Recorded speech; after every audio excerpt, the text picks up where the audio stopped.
Hey there, today I'm going to be talking about 5 powerful round 1 plays that can catch you off guard and how to mitigate them. My name is Nate and welcome to the Gamers Guild.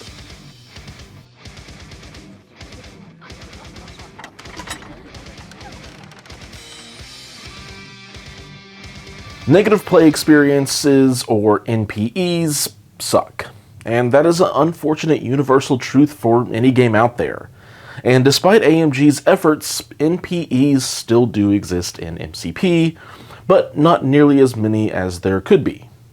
The one that I have personally most experienced is getting blindsided by a play that I simply didn't know existed, so hopefully this video will help you be a bit more prepared for some of these powerful plays.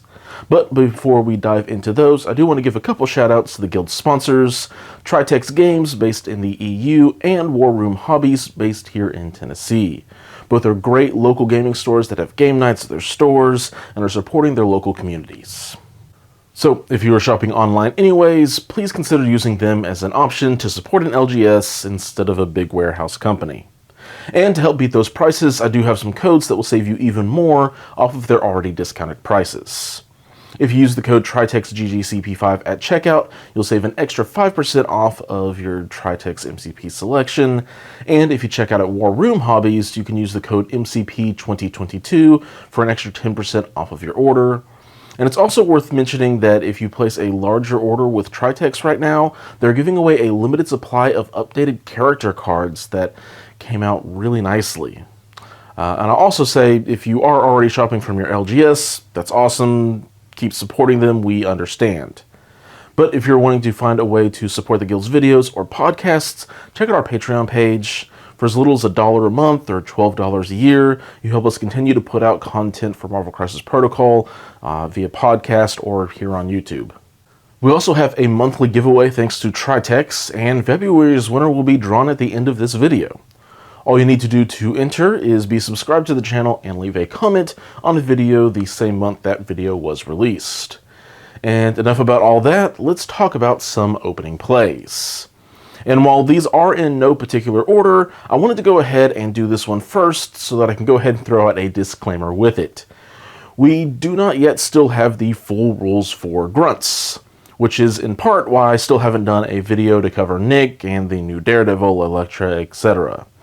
It's hard to do a full review when we don't know what limits or possibilities the grunts are going to provide.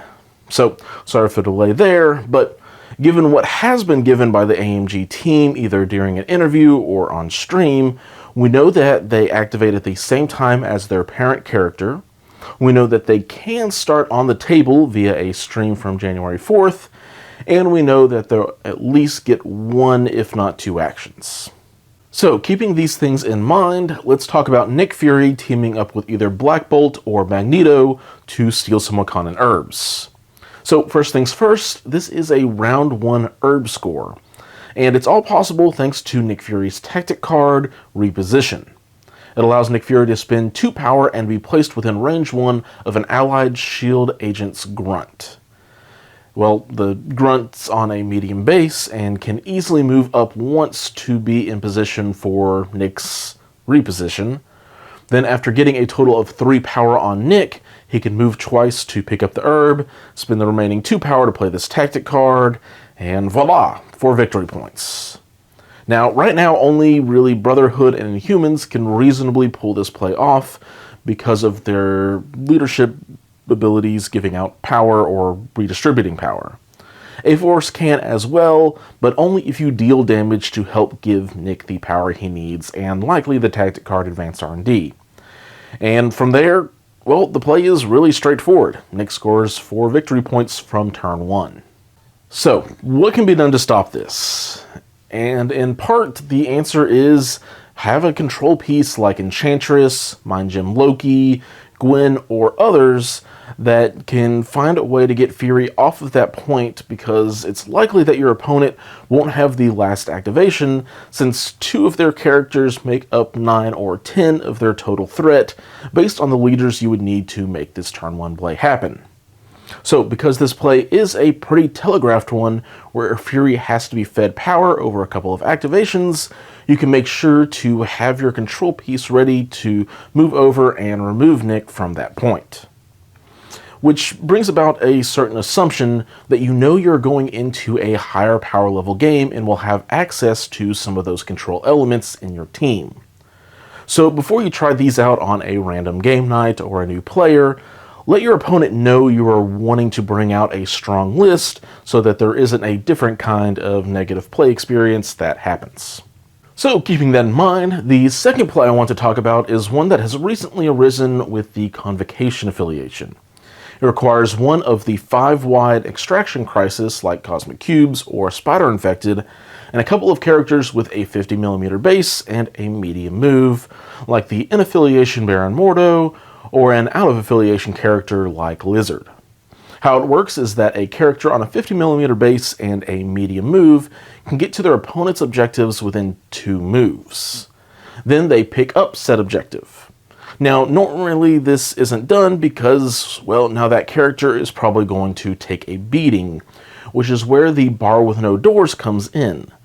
The Circle of the Cosmos leadership allows an allied character to be placed within range 1 of its current position after it takes damage from an enemy effect once per turn, letting them slowly but surely retreat back to a safe distance. So, apply that to a tankier character like Lizard. Your opponent will likely end up having a 4-to-1 advantage on extracts round 1 if they had priority, and even if they didn't have priority, they probably still end up with a 3-to-2 lead. Thankfully, the first time I went up against this play, I was playing against a buddy from Birmingham named Terrence, and I had a few pushes and throws that I had easy access to on turn 1, thanks to Steve's leadership. And really, that's what you need. The ability to attack the Convocation member and then push or pull them back into your remaining activations, and it'll really let you pile on that damage. But even without Steve's leadership, characters like Black Panther, who can move behind Lizard and push him toward your team, Loki with the Mind Gem again, Enchantress, Spider-Man, Gwen, all have good options at detaining enemy characters. Not to mention characters like Quicksilver and Black Cat, who have their own way of stealing objectives. And that leads me directly into my next opening play, and that is the Black Cat turn 1 steal. This can be done in, honestly, quite a few affiliations. The Inhumans, the Avengers, Dark Dimension, Brotherhood, and so on. The play itself is very self-explanatory. You find a way to get additional power onto Black Cat through advanced R&D, leadership abilities, etc. Then with her long move, she is easily able to get to the center line with a double move to steal an objective from an enemy character that has already picked one up. Usually this is done later in the round, and there isn't too much that can be done to actually prevent the steal itself, so rather this is more of a how are you going to respond kind of an idea. Black Cat is by no means a tanky character. She does prevent dice modification, but that typically won't be enough to save her from a couple of attacks, and maybe a throw to daze her pretty easily. And to sound completely like a broken record, any early control effects that you can bring her closer to your more dangerous characters, the better off you're going to be for it. Coming in at number 4 is a play that isn't about getting ahead on points like the others, and is probably a bit more janky, but if you aren't ready for it, Magneto will end the game very early through attrition. This play will work best on a centralized objective like Gamma Shelters, Researcher, or Demons Downtown, and the Brotherhood player will require at least 16 threat. The play is to get off the difficult to please on turn 1 to let Magneto get an extra activation starting in the center of the board. Quicksilver would be the first activation to go interact with an objective, harder to do if the extract is Researcher, but still possible. Second, let Mystique or Toad go and get towards the center of the board. If it's Mystique, you also have access to Deception to bring an enemy closer and get a rapid-fire attack into them.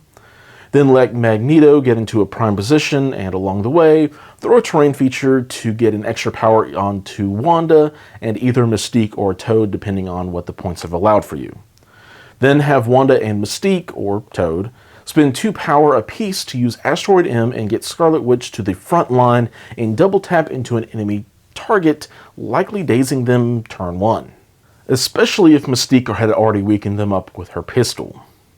Then play Difficult to Please and let Magneto get off 2 6-dice attacks at range 2 with full rerolls and possibly some terrain to toss around after getting some power.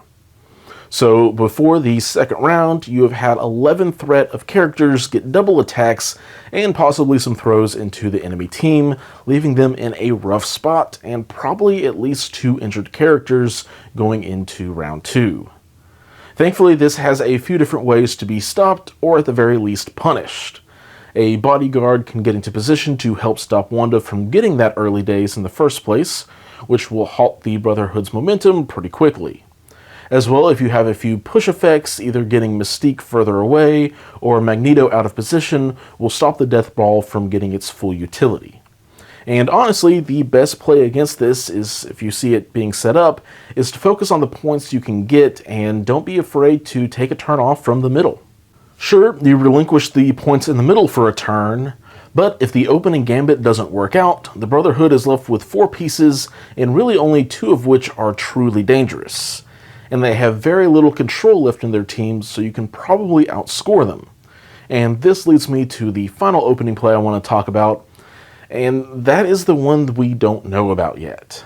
Now, odds are it will involve the Inhumans or some other affiliation that has some sort of power manipulation or power gain, but if you see the Inhumans or Avengers across the table, and their team doesn't look like what you would expect it to, then prepare to be surprised. Granted, you can't really prepare for the surprise itself because it is a surprise. But rather by that, I mean don't let an early strong play throw you off for the rest of the game. It is easy to become tilted and assume defeat after you get caught off guard and your opponent suddenly has a solid point lead. So really, it's just getting into the right headspace so that you don't start making poor choices after that surprising gambit happens. And at the very least, once you have seen the trick happen, you'll hopefully have an idea of how to counter it or prepare for it for the next time. And with all that being said, that is all I have in regards to some of those opening plays that are in the game. There are plenty more that I didn't cover, but for the most part, the same general rules apply of having some control elements ready to counter some plays. And don't leave yourself open to getting tilted early. And with that, I'm going to send it over to myself for February's giveaway winner. Alright, and here we are with the YouTube videos loaded up into the comment picker. And today we have, from Golden Brown, I'm all in on Gambit. It looks crazy fun and fits in with so many leaderships. That he certainly does, and he is a lot of fun because I've gotten to play him a few times. Worked him in with a Cabal list full of rapid-fire shenanigans. Good time. So I will be hitting you up shortly. Congratulations again. I will be reaching out shortly after this goes live to put you in contact with Jason over at Tritex. And I am curious if you have any awesome turn 1 plays or counters that you have used. Let me know down in the comments and I will also enter you into March's giveaway. If you have enjoyed my thoughts and are new to the channel, hit that subscribe button for a weekly dose of MCP content in the form of reviews, battle reports, and you can also find the Gamers Guild podcast on several different podcast apps and platforms. Thank you all for watching, and until next time, keep on gaming.